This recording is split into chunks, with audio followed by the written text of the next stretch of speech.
Amén. Cuando yo era pequeño, había una cosa que le tenía mucho miedo, y es que le tenía miedo y respeto al fuego. Tenía mucho miedo al fuego. Mis padres, por supuesto, como cualquier padre, abuelo, me habían dicho mucho cuidado, no te acerques, no estés cerca, mucho cuidado con el fuego, y yo me lo tomé tan a pecho que le tuve miedo por mucho tiempo al fuego. Tanto es así que no solamente en mi niñez, ya en mi adolescencia y hasta hace no mucho, seguía teniéndole mucho respeto al fuego. Incluso muchas veces, cuando amigos y tal hacían un fuego para hacer una barbacoa o algo así, había una fogata, una lumbre o lo que sea, yo me mantenía bien lejos. Todos estaban ahí calentándose y yo tenía mucho respeto al fuego. Incluso, para mi vergüenza lo digo, no aprendí a encender un fuego hasta los 25 años, solamente hace unos cuantos años, bueno, hace 7 años. Así que le tenía bastante miedo al fuego.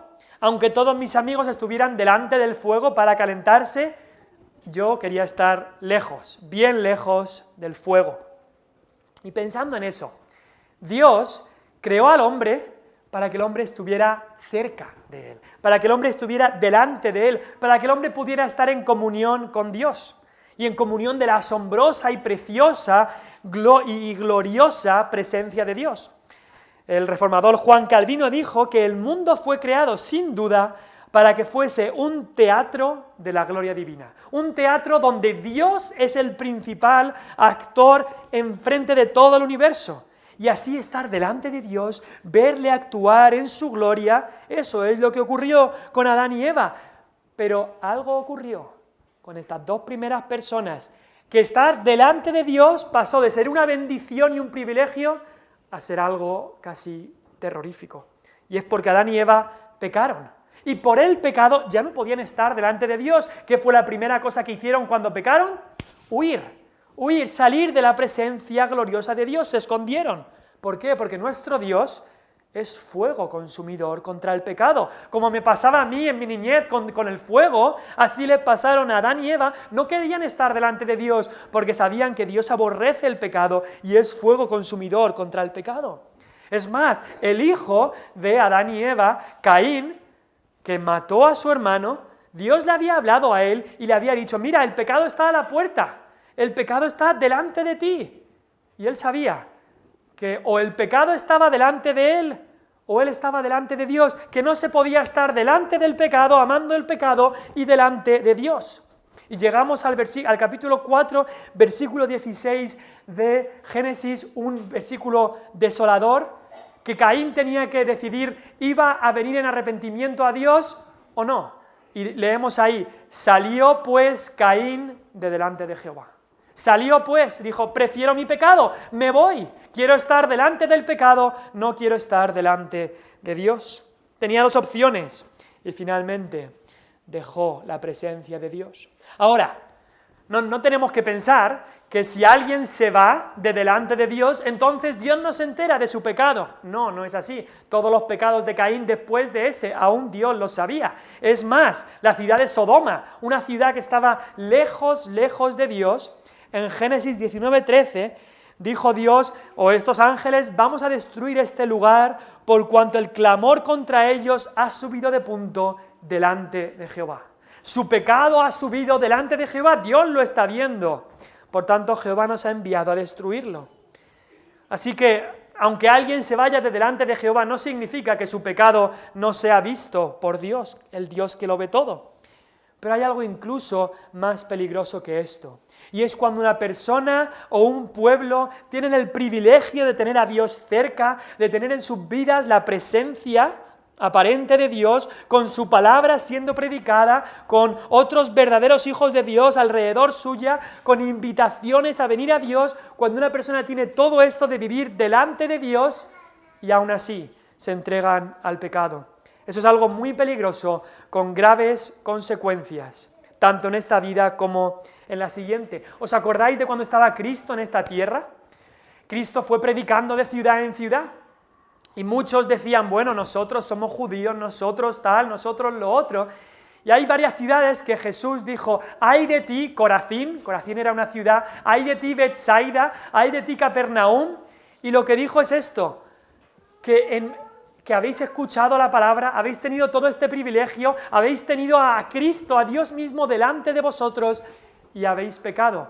Y os habéis apartado y habéis rechazado a Cristo. Y les dijo, ¿será más tolerable el castigo para Sodoma?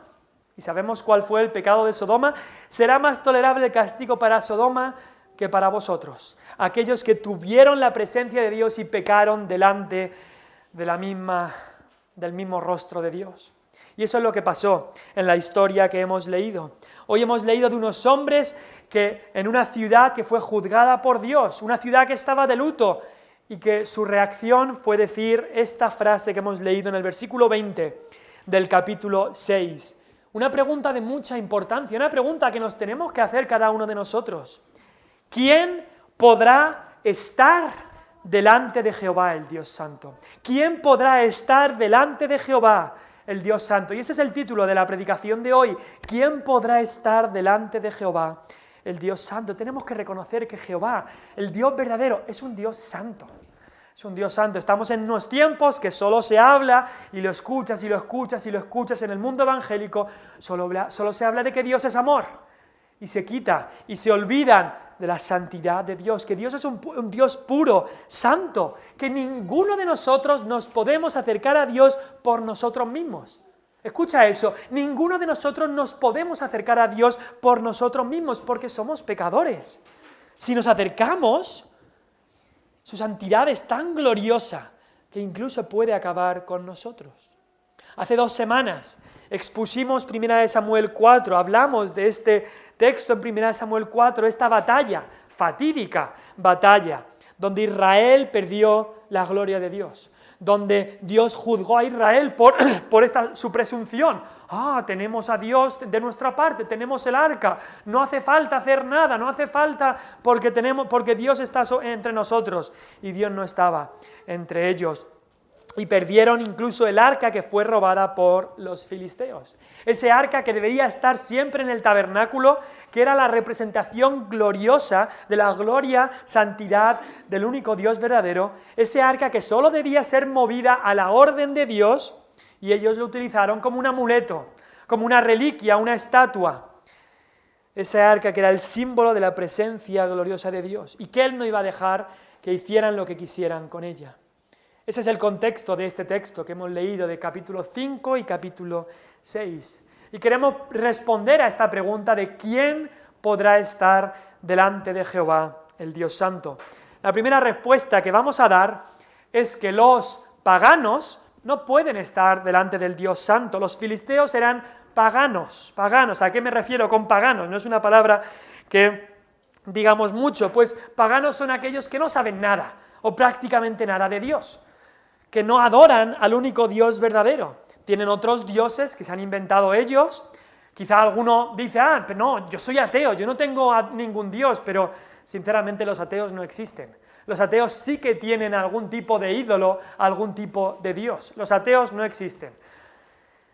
Sí que tienen algún tipo de ídolos y son paganos, o otros que adoran a otros dioses, gente que no ha escuchado la palabra de Dios, quizá nunca ha leído ni un versículo, quizá nunca han oído el Evangelio, gente que vive y persevera en el pecado, que Dios los entrega a la inmundicia, a pasiones vergonzosas, a una mente reprobada.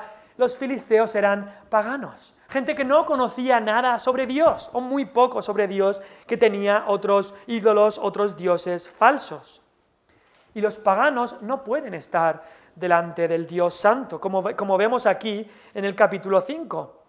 Y eso es porque Dios juzga los dioses de los paganos. Mira lo que dice el versículo 3 al versículo 5. Lo ha leído el hermano Sebi. ¿Qué es lo que ocurre? Los filisteos tienen el arca y se creen, ¡guau! Ahora encima tenemos el arca de los israelitas. Todo el poder de los israelitas es nuestro, pensando que el arca era un simple amuleto, una reliquia. Así que, ¿qué hacen? Cogen el arca de Dios y la llevan al templo de su dios, Dagón. Este dios Dagón era un dios que era, por una parte, humano y por otra parte, un pez, un pescado. Así que ahí tenían un dios que si humano, que si pez. Y ahí ponen el arca justo al lado del dios Dagón, diciéndole a Dagón, gracias por darnos la victoria, Dagón. Tú has ganado, Dagón, y Jehová ha perdido. Jehová ha caído, estarían diciendo. ¿Y qué es lo que pasa? La mañana siguiente se levantan, ¿y quién se ha caído? No el arca, se ha caído Dagón. El dios, la estatua, se ha caído, postrada delante del arca. Anda, nuestro Dios se ha caído, se nos ha ido al traste. Bueno, ¿qué hacemos? Le vamos a ayudar a nuestro Dios. Un Dios verdadero no necesita ayuda, pero ahí van ellos a levantar la estatua, a ponerla otra vez arriba, en vez de arrepentirse y decir, Jehová es el Dios verdadero. No, siguen en las mismas y le dan una ayudita a su dios Dagón, lo levantan, ¿y qué pasa al día siguiente? Pues aún peor, vuelve a pasar incluso peor, no solamente Dagón se ha caído, sino que está descuartizado, la cabeza rota, los brazos rotos, se ha quedado descuartizado. Dios juzga a los dioses paganos. Dice el Salmo 96, versículo 4, grande es Jehová y digno de suprema alabanza, temible sobre todos los dioses. Y dice, ¿por qué? Porque todos los dioses de los pueblos son ídolos. No son dioses, solo hay un Dios verdadero, son ídolos, ídolos falsos. Pero Jehová hizo los cielos. Eso decía el Salmo 96 y tenemos que entender que Dios reina sobre todos los dioses. El hombre puede intentar hacerse grandes dioses, el hombre puede intentar creerse a sí mismo un dios y decir que es un dios, pero todos estos no son verdaderos dioses, no son más que invenciones humanas. El Salmo 115 habla de aquellos que construyen su Dios y es de madera o de plata o de oro y dice, tienen boca pero no hablan, tienen orejas pero no escuchan, tienen ojos pero no ven. Dice, semejantes a ellos son los que los hacen. O sea, aquella persona que adora a ese Dios y que ha creado ese Dios, al final crea un Dios a su semejanza. En Éxodo 15 dice ahí, en este cántico, después de la victoria, dice Moisés, ¿quién como tú, oh Jehová, entre los dioses? ¿Quién como tú, magnífico en santidad, terrible en maravillosas hazañas? Sí, Dios es terrible. Tenemos que meternos eso en la cabeza. Dios es amor, Dios es santidad, por eso Él es terrible también, terrible en maravillosas hazañas, hacedor de prodigios. Dios no va a habitar junto con Dagón, como si fuera uno de otros dioses, no. Dios no va a habitar junto con otros dioses. ¿Te suena eso a un versículo del Nuevo Testamento que se aplica a los cristianos? ¿Cómo va a habitar Cristo con Belial? Si tu corazón ha sido redimido y comprado por Cristo, no puede estar Cristo aquí en un lado y Belial, el mundo, Satanás, las pasiones y los pecados en otro. No, Cristo quiere estar Él solo. Cristo quiere tener toda tu vida. Y sabes, hoy vemos muchos dioses en este mundo, no como Dagón en estatuas, sino dioses de otro tipo. Dioses como el fútbol, dioses como la música, dioses como el dinero, el placer, el sexo, el yo mismo, el crearse un dios a sí mismo. Todos dioses con minúscula, que compiten por tener el trono de nuestra vida. Todos son dioses falsos, dioses que no son creador, dioses que no dan gozo verdadero, porque Jehová es el único Dios. Él es el que es temible sobre los dioses, el que es más grande que todos los demás, porque es el único Dios verdadero. Quizá tú estás aquí, aún no conoces a Cristo. Dios te ha mostrado que Él es más grande que todos los dioses, que todos los dioses de este mundo son falsos. Y Él en tu vida has visto cómo Dios los ha hecho caer en trozos, ha tirado esos dagones de tu vida. Y quizá eres tan terco como los filisteos que lo vuelves a levantar. Dios te ha mostrado ese Dios, ese Dios falso que tienes en tu vida, lo voy a tirar y tú lo vuelves a levantar.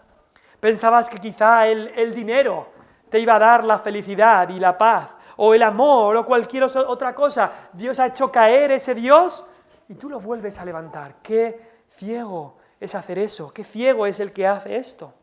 Dios juzgó los dioses de los paganos, pero Dios también juzga las vidas de los paganos, como vemos aquí.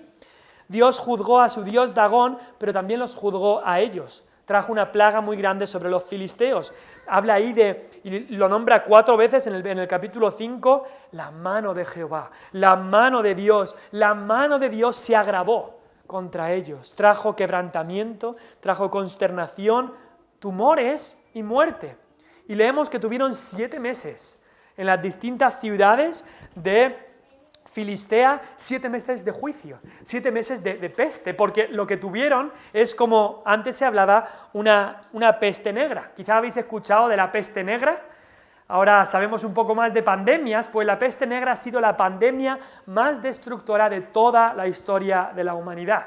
En el siglo XIII, XIV y tal, si no he leído mal o si mal no recuerdo, fue cuando vino la peste negra y muchísimos murieron. Se habla de que quizá de 1/3 a la mitad de habitantes de Europa murieron. Muchísima gente murió por la peste negra. Y se pasaba a las personas la peste negra por las pulgas que tenían las ratas. Había muchas ratas y por las pulgas se pasaba así la peste negra, y así es como muchas de las personas eran infectadas. Pues lo que aquí vemos en este capítulo 5 de Primera de Samuel, puede sentarse si quiere, puede sentarse ahí sin problema.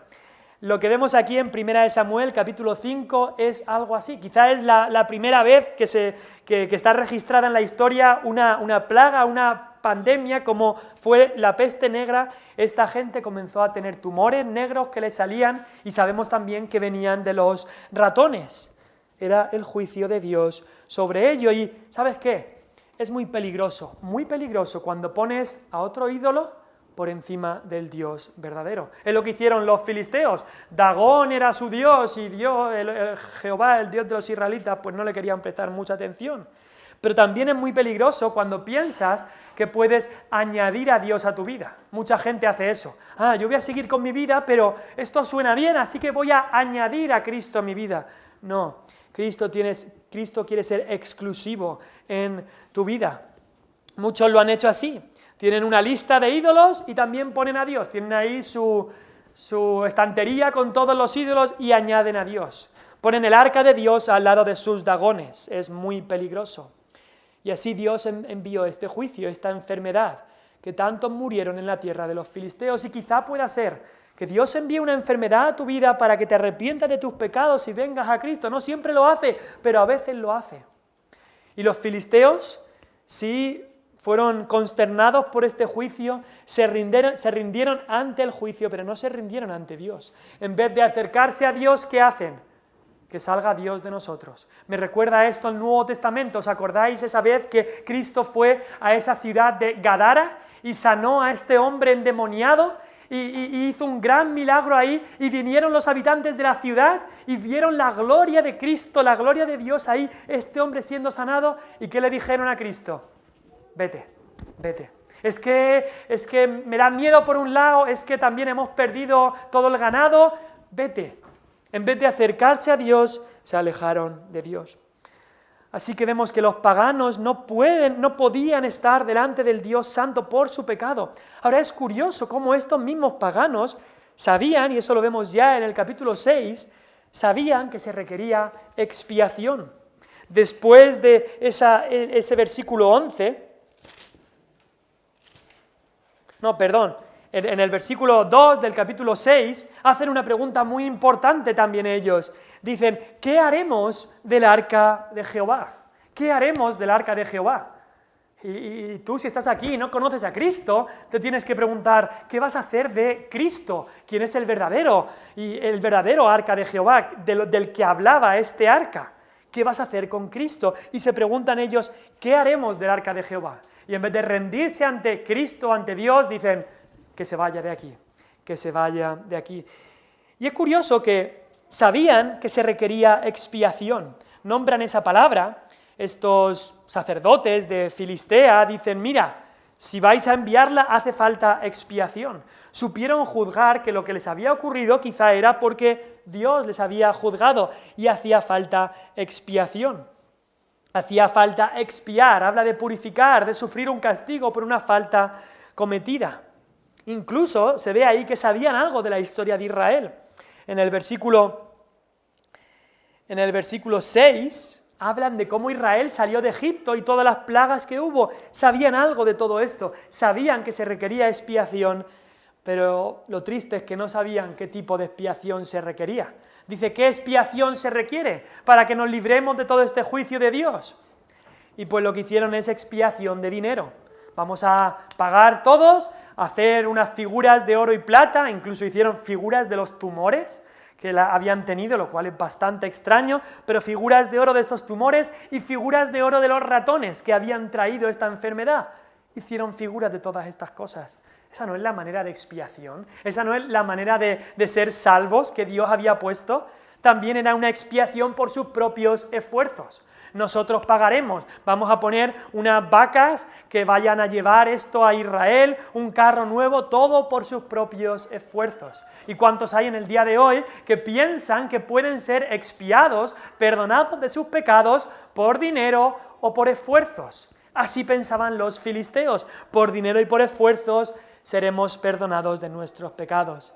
Pero la única manera que Dios ha establecido para ser perdonados de nuestros pecados, ¿cuál es? Es Cristo. Él es el único camino al cielo. Solamente la sangre de Jesucristo, el Hijo de Dios, nos limpia de todo pecado. Mi dinero no me puede salvar, aunque dé todo el dinero del mundo, no me puede salvar. Mis esfuerzos, aunque me pase toda la vida haciendo buenas obras, tampoco me puede salvar. Solo Cristo y lo que Él hizo me puede salvar. Vemos aquí que los paganos no podían estar delante del Dios Santo. No podían. Pero, en segundo lugar, respondiendo a esta pregunta, ¿quién podrá estar delante de Jehová el Dios Santo? En segundo lugar, vamos a ver que los profesantes tampoco podían estar delante del Dios Santo. Y aquí llegamos a la segunda trama en esta historia, porque parece que todo ya se resuelve, que los filisteos devuelven el arca, que todo va a ir bien, que el pueblo de Dios va a estar todo bien, que lo traen a esta ciudad de Bet-Semes. ¿Y qué es lo que pasa? De repente, otra vez, el juicio de Dios cae sobre esta ciudad. Pero a esta ciudad en realidad no eran paganos como los filisteos. Los hemos llamado los profesantes porque profesaban por su boca seguir a Dios. Profesaban que eran el pueblo de Dios, pero en sus corazones no había ninguna realidad de seguir a Dios. Ahora, esta ciudad, ¿dónde estaba esta ciudad de Bet-Semes? Pues esta ciudad de Bet-Semes estaba en la frontera entre Filistea y Israel, allí en la frontera. Leemos en Jueces que cuando el pueblo de Dios conquistó la tierra, no lograron conquistar toda la tierra y esta ciudad de Bet-Semes los hicieron tributarios. Pero al parecer, poco a poco, el pueblo de Dios había estado viniendo a vivir a esa ciudad y ahora encontramos en esta ciudad que había levitas. Una ciudad que ahora ya se consideraba como parte del pueblo de Dios, donde había personas que profesaban seguir a Dios. Pero vamos a ver que el pueblo de Dios, profesante, seguía con este pecado de la presunción. Este pecado que vimos hace 2 semanas, cuando Dios juzgó al pueblo ahí en el capítulo 4 de Primera de Samuel. Ahora, ¿por qué decimos que eran profesantes? Porque con sus hechos aparentaban piedad. Aparentaban que seguían a Dios, pero era todo, en muchos casos, era todo apariencia. Mira conmigo el versículo 13 del capítulo 6, dice ahí, y los de Bet-Semes segaban el trigo en el valle, y alzando los ojos vieron el arca, y se regocijaron cuando la vieron. Este arca que volvía de Filistea, de los filisteos, la vieron y se alegraron. Había alegría por el arca de Dios, se alegraron. Fue una grata sorpresa que no esperaban. Así que ese día pararon todo, vamos a celebrar, el arca de Dios ha vuelto. También había orden, no eran desordenados, había orden según lo que Dios había mandado. Los levitas eran los únicos que podían llevar el arca, y eso es como lo hicieron aquí. Leemos el versículo 15, exactamente, los levitas bajaron el arca, lo hicieron como Dios había mandado, conforme al orden establecido en la palabra de Dios. Pero también había trabajo y dedicación. Cuando vieron el arca, cuando estaban trabajando en sus labores y dedicaron todo lo que podían, incluso dice que hicieron sacrificios, dedicaron el día, holocaustos para Dios. Había alegría por el arca, había orden, había trabajo y dedicación. Diríamos, mira, esta gente aparenta ser, o esta gente es el pueblo de Dios. Y puede haber estas cosas en la iglesia y que no haya verdadera adoración en el corazón. Tú quizá puedes alegrarte por las personas que vienen a la iglesia, por poder estar aquí un domingo, eso es bueno, por poder tener un local así bonito, y aún así ser solamente un profesante, alguien que lo profesa por la boca, pero en el corazón no hay nada. Puedes querer que las cosas se hagan en orden en la iglesia. Le gusta el orden, como Dios manda hay que hacer las cosas. Pero aún así tener solo una religión, ser profesante, pero que no haya nada en el corazón. Puedes ser un trabajador bueno, dedicado en tu cristianismo, ofrendar, hacer sacrificios en tu vida, pero que solo seas un profesante. ¿Y cómo sabemos eso? Pues lo sabemos porque en el corazón de muchos de esta ciudad de Bet-Semes no había ni arrepentimiento ni adoración verdadera, solo frivolidad, curiosidad y ya está, y gran ignorancia. Porque después de haber sido juzgados por Dios en esa batalla que leímos en el capítulo 4, no vemos que hubiera arrepentimiento. Y ahora, aunque no lo merecían, Dios, por su gracia y por su gloria y por su santidad, hace que el arca vuelva. Y en vez de que entonces se dieran cuenta de su pecado, se arrodillaran y clamaran a Dios para que Dios les perdonara, no hay nada de eso. No vemos verdadera adoración, no vemos reverencia y temor, no vemos que estuvieran agradecidos por la maravillosa gracia de Dios mostrada a ellos, no. Lo único que había era religión, pero no había relación con Dios. Había presunción religiosa también, mira, nosotros tenemos esta religión del judaísmo, pero no había adoración verdadera a Dios. Y ahí lo vemos con lo que hicieron. Muchos de ellos quizá con la alegría, se les vino arriba todo y estaban tan alegres y dice, bueno, vamos a mirar dentro del arca, vamos a mirar qué hay. El arca ha venido, así que yo voy a mirar a ver qué hay dentro del arca. Estarían pensando algunos, quizá decían, hombre, vamos a mirar qué hay dentro del arca para ver si los filisteos nos han robado algo de lo que había. Algunos simplemente sería por curiosidad, algunos simplemente por ignorancia. No sabían que eso era algo prohibido. Quizá algunos por juego o por rebeldía evidente, pero ¿qué estaban haciendo? Esto era el símbolo de la presencia de Dios. Habían visto el milagro, habían visto cómo Dios había traído estas vacas exactamente hacia ellos. Habrían oído que la gloria de Dios había juzgado a los filisteos y ellos reaccionan sin reverencia, sin temor a Dios. ¡Qué barbaridad! Y es que tenemos que llevar cuidado con Dios. Tenemos que llevar cuidado con Dios, no tratar a Dios como si fuera el genio de la lámpara, como dijimos la otra vez. Dios es el creador. Dios es santo, santo, santo. Así que leemos aquí que cada persona que miró dentro del arca murió. En cuanto al número de las personas, no sabemos exactamente los que fueron, porque en el original dice ahí que fueron 70 y 50.000. Lo dice de una forma extraña, entonces no se sabe si fueron solo 70, o si fueron 50.000 70, o si 70 de 50.000 que había en Bet-Semes. No lo sabemos, pero lo que sí que sabemos es que Dios juzgó a las personas que deshonraron a Dios.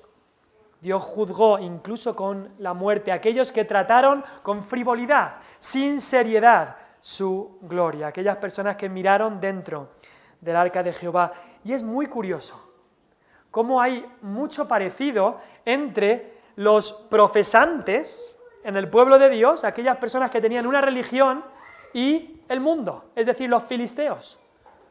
Se parecían bastante. El mundo había desecrado y blasfemado en contra de Dios con su idolatría, y el pueblo de Dios aquí, el pueblo de Dios profesante, hizo lo mismo con su ignorancia, su presunción y frivolidad.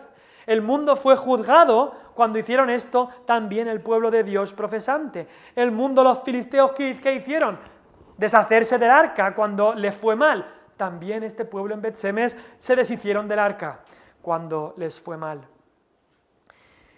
Pensando en este pueblo de Bet-Semes, me recuerda la historia de Ananías y Safira en el Nuevo Testamento. Quizá habéis escuchado esa historia, porque mucha gente dice, bueno, pero el Antiguo Testamento era todo muerte, era todo, pero el Nuevo Testamento es todo amor. Pues mira, te vas al Nuevo Testamento, al comienzo de la Iglesia, y vas a encontrar un caso muy parecido.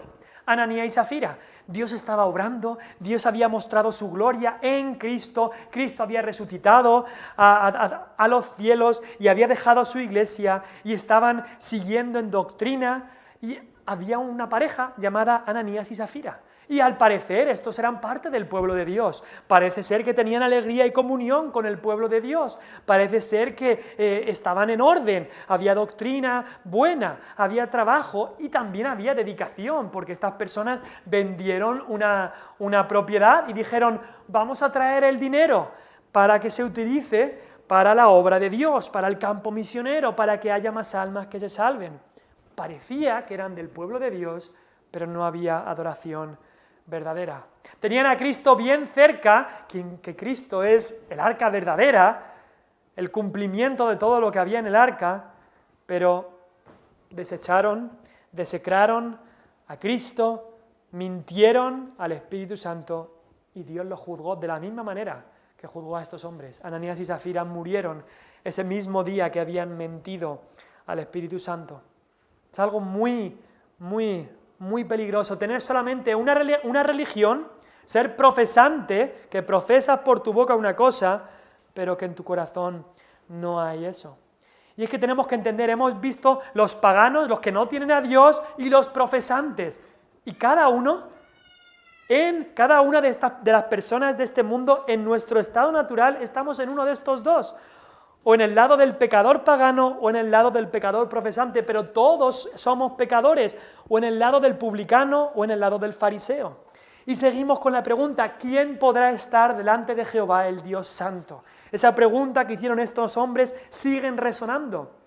Y si miramos en la Biblia, leemos de Abraham, el padre de la fe. Él seguramente podría estar delante de Jehová, el Dios Santo, pero él también tuvo sus caídas. Él pecó y mintió, él pecó en inmoralidad. Abraham también cayó.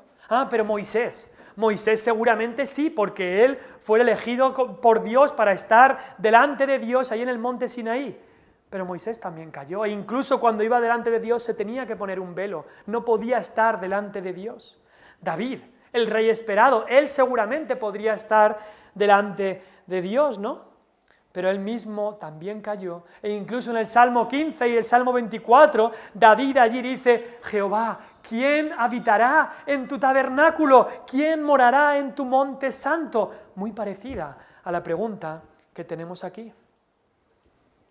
¿Quién podrá estar delante de Jehová, el Dios Santo?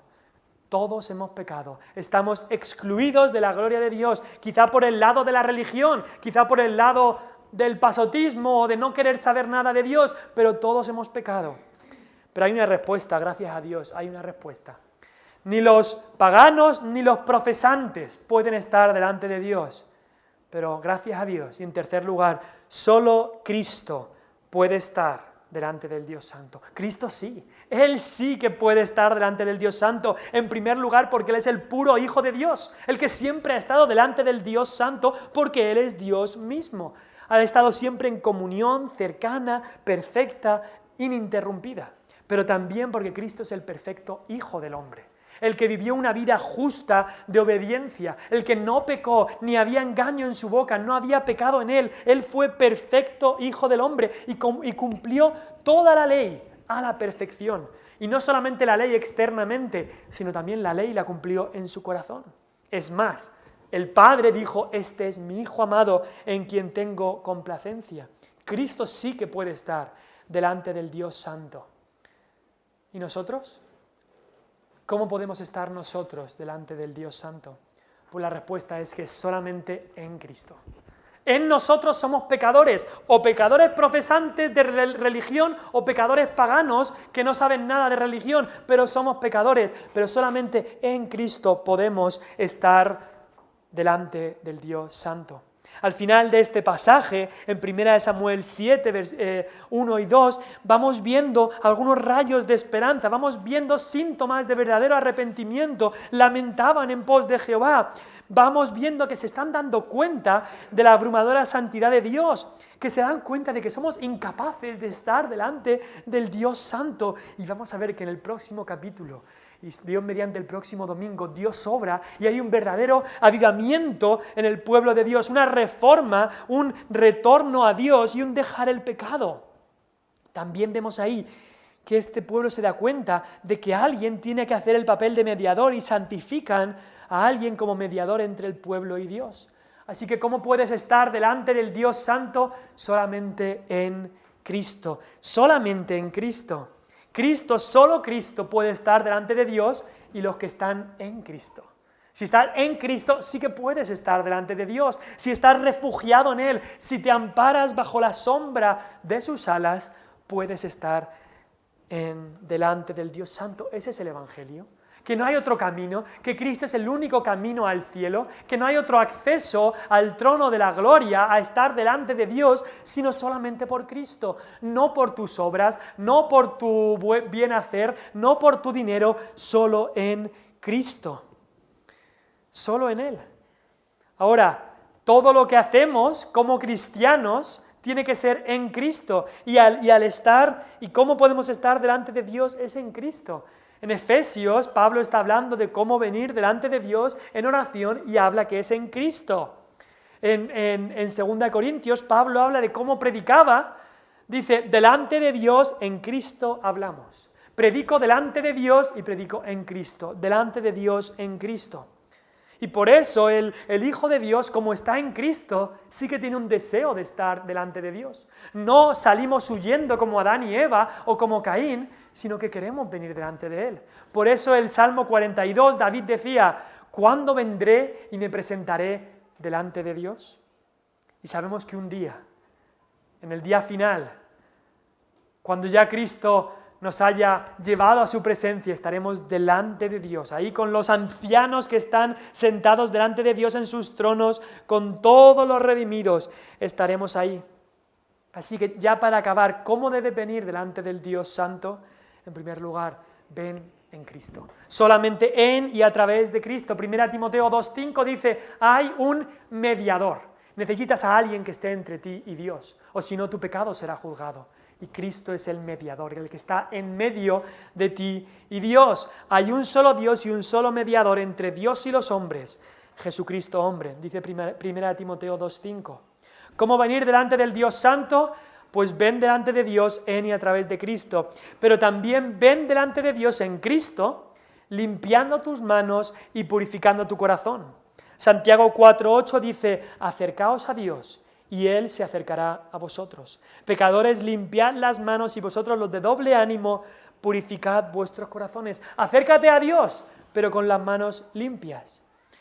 También ven delante de Dios en Cristo con fe y confianza. Hebreos 4:16 dice, ya que Cristo, estáis en Cristo, entonces acerquémonos pues confiadamente al trono de la gracia para alcanzar misericordia y hallar gracia para el oportuno socorro. ¿Cómo venir delante del Dios Santo? En Cristo, pero en Cristo limpiando tus manos y purificando tu corazón, en Cristo con confianza, confiadamente, y también ven delante de Dios en Cristo con corazón sincero. Dice Hebreos 10:22, acerquémonos pues con corazón sincero, en plena certidumbre de fe, con confianza, purificados los corazones de mala conciencia y lavados los cuerpos con agua pura. Ven delante de Dios con corazón sincero, pero ven delante de Dios sabiendo que es en Cristo la única manera de estar delante del Dios Santo. ¿Cómo puede un hombre estar delante de Jehová, el Dios Santo? ¿Cómo vas a presentarte un día? Porque todos los que estamos aquí, un día compareceremos delante del Dios Santo. ¿Cómo vamos a estar ahí? Si estamos solo nosotros, con nuestros esfuerzos o obras, veremos la ira de Dios y sufriremos la condenación. Pero si estamos en Cristo, entonces podremos acercarnos confiadamente a Dios y estar ahí con Él por toda la eternidad. Estos hombres de Bet-Semes hicieron una pregunta muy importante que cada uno nos tenemos que hacer aquí. ¿Cómo podré estar delante de Jehová, el Dios Santo? Y la respuesta es que solamente en Cristo. Vamos a orar.